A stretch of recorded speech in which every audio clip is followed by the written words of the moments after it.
E o cara começou a... Eu fui fichado, né? Que pouco depois, né? Alguns dias depois, o que eu achei muito humilhante acabou sendo uma coisa boa, né? Mais pra frente. Fui fichado, pegaram minhas digitais de todos os dedos.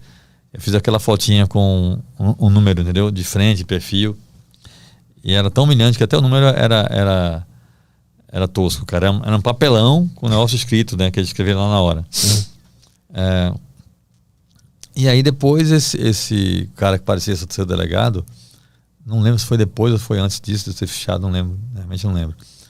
Mas esse cara começou a me entrevistar em árabe e tinha um cara que traduzia, né? Por inglês, eu respondia em inglês e assim ia. E o tal do delegado, eu acho que era delegado, escrevendo num papel. E aí depois me deu esse papel para eu assinar.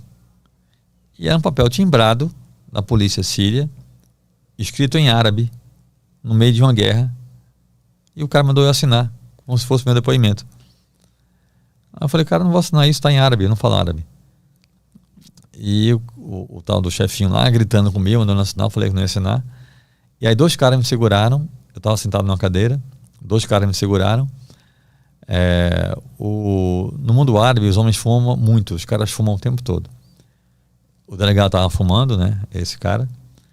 Ele tirou o cigarro da boca, aceso, e veio com o cigarro pro meu olho, assim, gritando comigo.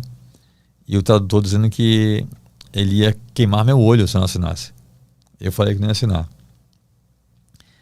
E ele chegou bem perto assim, eu falei que não ia assinar, ele desviou o cigarro e queimou na minha cara, apagou na minha cara o cigarro. No livro tem a foto do meu rosto com a cicatriz ainda da queimadura. E aí esse cara acendeu outro cigarro e veio de novo com um cigarro no meu olho. E eu falando que não ia assinar, não ia assinar. E aí, cara, ele chegou tão perto que eu senti o calor na minha retina. Aí eu pensei, cara, esse cara vai realmente me cegar, né? Eu falei, tá bom, eu assino. E aí ele me deu o papel e eu fiz uma loucura, porque eu não assinei. Eu só escrevi meu nome. Em letra de forma, né? Eu inventei lá uma assinatura maluca lá. Mas não era minha assinatura real. E foi loucura aquilo, porque naquele momento ele tinha confiscado minhas coisas já, né? A máquina fotográfica, o celular. Eu tinha levado uma máquina filmadora da redação para poder fazer vídeos lá também. E também tinha confiscado o passaporte. Se ele fosse comparar a minha assinatura do passaporte com o que eu fiz, ele ia ver que não era real, entendeu? Mas ele não fez isso, felizmente ele não fez isso. Aí eu passei a noite nesse lugar, algemado. Junto com um cara, né? E tem uma coisa interessante. Tinha um policial me olhando, né? A noite toda. Uma coisa que eu achei interessante no livro, sempre que tu tá numa situação de perigo, assim, tu tenta conhecer a história do cara que tá te causando perigo. Então, talvez isso, Petri, seja uma coisa, não é consciente, mas talvez seja algum mecanismo de autodefesa, né? Eu tirar o foco da minha agonia e tentar, assim, conhecer a história do outro, sabe? Porque isso desvia a minha atenção, né? Eu vou ocupar a mente, eu vou trabalhar. Eu não faço isso para tentar conquistar o cara, né? Fazer o cara depender de mim, não. Eu faço, é um interesse genuíno da minha parte. Mas naquela situação, o normal seria que eu estivesse preocupado comigo, né? Ou em pânico, apavorado, não. Aí talvez seja isso, seja algum mecanismo de autodefesa que eu crie inconscientemente para desviar o foco da minha tragédia pessoal, entendeu? Aí nessa noite tu dorme algemado na cama com o guarda dormindo na outra cama e tu tenta bater um papo com ele, né? Conversei um pouco com ele para entender um pouco da história dele, até falo disso no livro também, a história do cara. E aí no dia seguinte de manhã me disseram que ia ser solto. E aí eu acreditei, né? Tudo bem. Mas aí me colocaram num caminhão fechado, um caminhão baú, cheio de presos. Muitos deles, eu tava com minha roupa normal, né? Os outros presos, cara, muitos deles com roupa de presidiário laranja, alguns acorrentados uns aos outros pelos pés e algemados, né? Eu também estava algemado.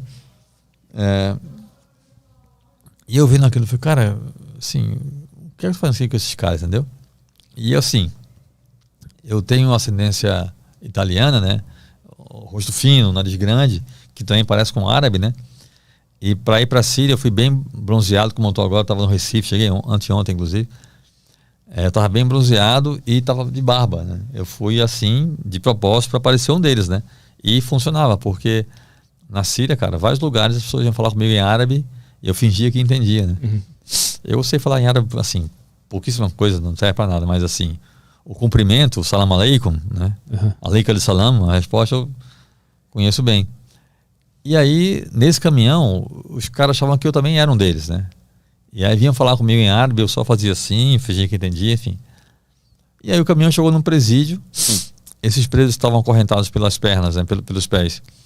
Foram conduzidos para outra ala, e eu e mais uns, não sei, 3, 4 caras, não lembro realmente, fomos levados para uma ala subterrânea, que tinha só 4 celas.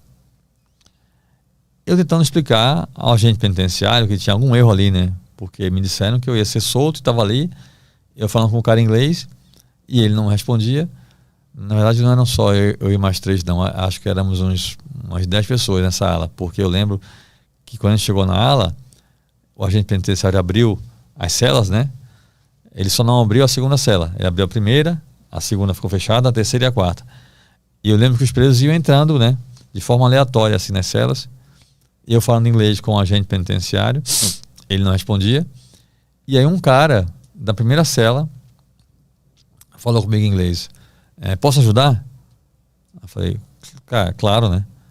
E aí eu contei para esse cara o que aconteceu comigo, ele falava em árabe, né, pro agente penitenciário, e no fim das contas ele falou assim, ó, ele tá dizendo que você vai ficar aqui essa noite, vai dormir aqui hoje, porque seus documentos foram para Damasco e vão esperar o governo autorizar a tua libertação. Aí eu falei, cacete, cara, eu vou ficar num presídio à noite, que merda, não sei o quê. Mas não tinha jeito, né? Não tinha o que fazer, então tá. Aí eu pensei, cara, já que aqui nessa cela tem esse cara que fala inglês, vou ficar aqui, né? Ao menos tem um cara que eu consigo conversar com ele. Aí entrei nessa cela. E ali dentro, cara, assim, ao todo eu fiquei 6 dias preso, né? Primeiro dia naquela delegacia improvisada e 5 dias no presídio. E ali dentro eu consegui encontrar o que eu fui buscar na Síria, né? Que é o que eu falei, né? O lado humano da guerra, né? Porque ali na cela, cara, eu fiz... Nessa cela éramos eu e mais uns 20 presos. Eu dormia no chão, comia no chão. Foi muito humilhante, ninguém me dizia nada que ia ser da minha vida. Todo dia tu achava que ia ser o último, né? Que tu ia embora no dia seguinte. Né? Ou ser morto, né? Eu estava sempre nessa dúvida. Foi muito angustiante, mas ao mesmo tempo foi uma experiência humana muito rica, sabe? Porque, cara, eu fiz amigos lá dentro, eu me sentia confortado, sabe? Consolado. Do ponto de vista humano, foi uma experiência muito rica ali dentro, cara. Como é que, quando tu entrou na cela, fecharam a porta e tu pensou, pô, me fudi, tô preso na Síria, ninguém me diz nada do que tá acontecendo, o que vai acontecer aqui? Aí tu começa a entrar num desespero lá dentro, por mais que tu tava se dando bem com o pessoal e tu fez grandes amigos, a tua mente tava pirando, tava ficando ansiosa e desesperada, né? Isso tem vários balanços de esperança e desesperança durante essa história toda, né? E o pessoal te ajudava lá dentro com tudo isso. Quem são 3 principais amigos que tu fez lá, né? O Amar, o Adnan e o Walid. Um desses era o cara que era um palhaço, que era engraçado, né? O Adnan. Que ele fazia palhaçada. Esse cara é interessante, porque mesmo ele estando preso lá, e cada um tinha uma história muito interessante, né? Esse cara ficava fazendo palhaçada com tudo que acontecia lá. E depois eu fui entender que, na verdade, as brincadeiras dele eram uma forma de ele esconder a própria dor, né? Porque a história dele tá muito triste. Logo que eu entrei na prisão, tinha uma coisa que para mim era muito angustiante, que era o fato de saber que ninguém sabia da minha prisão. Porque não me deixaram dar nenhum telefonema. Eu pedi para dar um telefonema, não me deixaram. Então, assim, ninguém sabia que eu estava preso, né? Então, se ninguém sabia que eu estava preso, ninguém ia fazer nada para me soltar, entendeu? Isso para mim era muito complicado.